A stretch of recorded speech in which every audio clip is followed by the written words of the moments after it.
So the working group 1 aims at answering at three questions. The first is what are the most important physiological variables affected by the changing water status?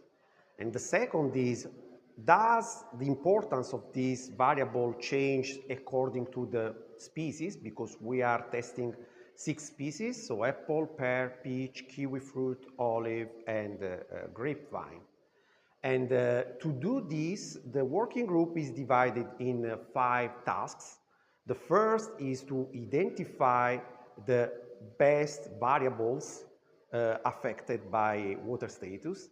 The second and third is to scout what are the best sensors to monitor these variables, because sometimes we have a good variable but we don't have a good sensor to monitor it, even remotely or proximally, while the fourth task is related to the integration of proximal and remote sensing in order to get advantage for proximal to be representative and remote to increase the spatial variability.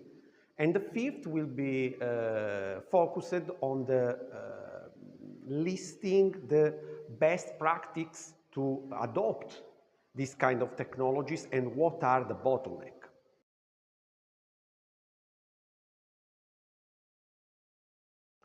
Okay, so this knowledge will be useful for developing plant-based irrigation protocols or to be implemented in some decision support system that will be evolved, not only looking at the climate or at the soil, but also looking at the really water status of the plant and the functionality of plants. So in this sense, we can increase the efficiency of irrigation.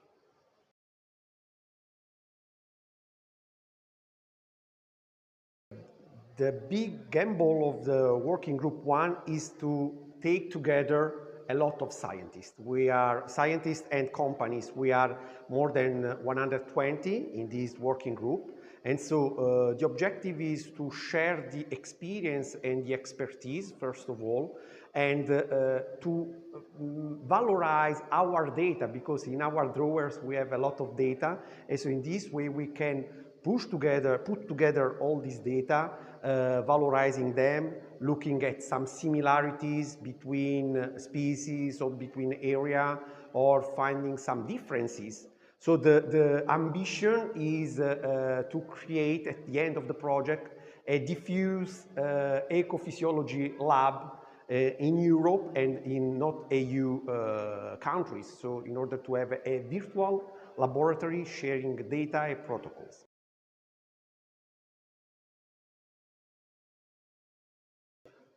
So the working group 1 is at the beginning of the project. So the first beneficiaries will be scientists, researchers, and students, but also experts like technicians or growers and companies, above all companies that are developing sensors or developing decision support systems. So in the chain, we are from the beginning to the end users.